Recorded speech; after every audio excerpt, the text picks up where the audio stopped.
Hey all, it's Akiva Old here, and just wanted to chat to you today around the batteries that I purchased from GlobelPower, and what they're for is I'm going to be putting them on a electric converted bus which I'm building at the moment, and they're going to power the low powered system, which is the 24 volts.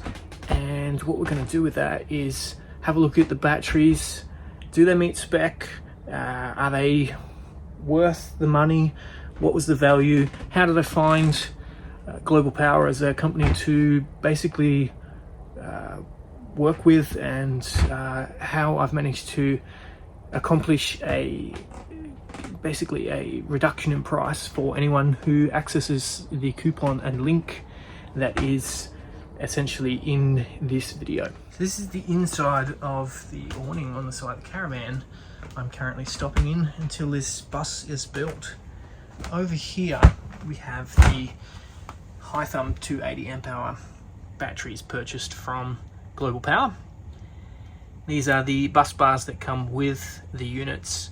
You also get the nuts as well, and we get these lovely dividers over here in the back. So every one of these has passed capacity that I have checked so far. It is a bit slow during the testing. Basically, I've only been able to get 20 amps because that's all the machine will do. At the moment, those ones there are currently on the charger. And yeah, so we're just going to 3.5 volts on those. They're gonna tick along for quite a while. These ones here is a bit of these are quite long cables for what they need to be. Under here I've got basically a couple that have already been checked as well. So every one of these has met capacity at 0.07 C. It's a little bit lower than the recommended test rate of 0.2, but it's pretty hard to get that kind of current on a test.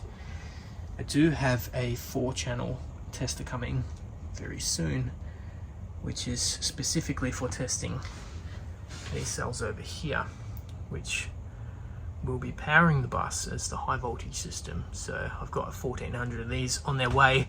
So if you want to stick around and have a look at that, I'll try and post a couple of videos as well to the various different platforms. These ones over here haven't been tested yet. We have also some bus bar units, and they come with these lovely bags and everything you need to create the batteries that you require. There's some additional components and stuff for the bus build, but we won't go into that too much. This one's more about the batteries we've got here for the GlobelPower. I ended up upgrading these here to a 50mm square flexible brass, and it's actually really surprising because these are rated at 4 times the amperage than a solid bar because of the surface area of the copper.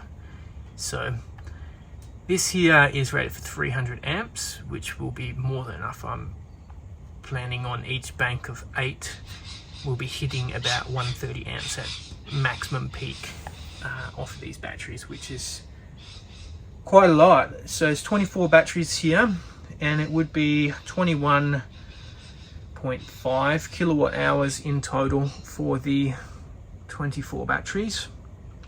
It's going to be 3 in parallel and obviously 8 in series. If we head inside, I'll show you the ones that are on the charger.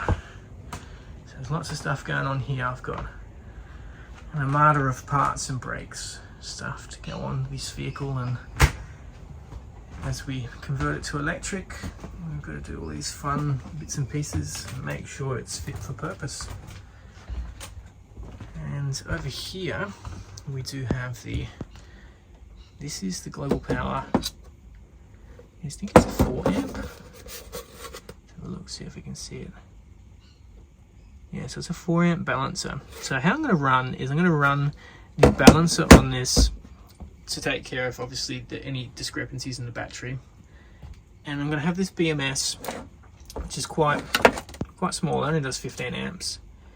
So this is basically just going to monitor the cells, and it's not even going to go directly to a relay. So this is going to go straight to signal on the dashboard. So this is a critical systems battery for the bus. So basically it is going to give me a warning to say, hey, there's a problem. This is going to run the compressed air for the brake system, and it's also going to run the 240 volt step up, for the compressed air, and it'll run the 24 volt hydraulic electric power steering pump. So this is something I don't want to cut out, and if there's something or a problem, LifePo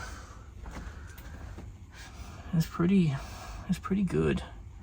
I actually just had this on testing, and I actually had to reset the video. I turned it off because it was only doing 15 amps, so I'm just going to recharge this one back up outside, because at 5 amps is the maximum. This will 5 amps per hour. That will take ages. Same with this one here. I had a bad connection and it cut out a little early, but this is how we've been testing on this unit here, only capable of 20 amps. I set it up wrong on that, so I want all of these to be 100% accurate, due to the fact that it is going in an automobile and I want it to be balanced as possible. So probably would not need to do this with a conventional system. Not sure if you can see here. There we go. You might be able to see in the videos. The QR codes are intact on all of the batteries that have arrived, and these show that they were built in 2023 December, so just over a year old. Over here we've got the workstation. Inside the workstation we have a drawing of the batteries, and what we've got over here is we've got these Hithuim batteries, and when we put them all together, we're going to end up with our 21 kilowatts. We're going to have a inverter at the top here, which will make sure that we have enough power for the air supply system of the bus. There will be some air vents here, and then the outer skin of the bus. Basically, these will allow a ventrilo effect as it's driving along to suck air out. I don't feel we're probably going to need forced ventilation, but obviously the inverter needs somewhere to exhaust as well. On the inside here we'll have a input for air, make sure that there is not too much water being able to get into that space, so we'll tuck that right up underneath the bus and make some fancy duct work with that one. We have the compression plates on the bottom level. There will be another set of compression plates here, but it will only be pushing obviously on this one row here. There's obviously another spot here that we could get to if we needed to, but I don't see the need for any more batteries there. Have the BMS is going to sit in here, and it's going to also sit the balancer, the active balancer as well. Good habit to get into is, if you're doing something with automotive, is making sure things are isolated. So not everything is isolated. This is not going to be isolated, the outside frame, but the hold down bars where they can actually shift and hit, basically we're going to put some isolation on there. Might end up doing something along this side here. This here is basically, it will be drop in, so basically the batteries will be installed, isolation bars will be installed. Hold downs, these here will be riv nutted as well, so they'll just be screwed in, so if we need to remove them, we can remove them. Obviously we're going to have to lift these out through the upper section so we don't end up with a short circuit with the height of this. And same with the upper section, it is also removable. And then if we turn, well, that's the wrong one. If we turn it's in a completely different spot. Anyway, if we remove the frame, we can see how everything goes together with these inserts and stuff. Also got inside spacing, just to make sure that nothing's gonna happen and that these batteries can't touch each other, even though they will be basically the same voltage. It's always handy just to have a little bit of separation there. A little bit of an air gap can't hurt as well. That's basically it for everything here. Thanks for listening to the journey, and yeah, I appreciate your attention.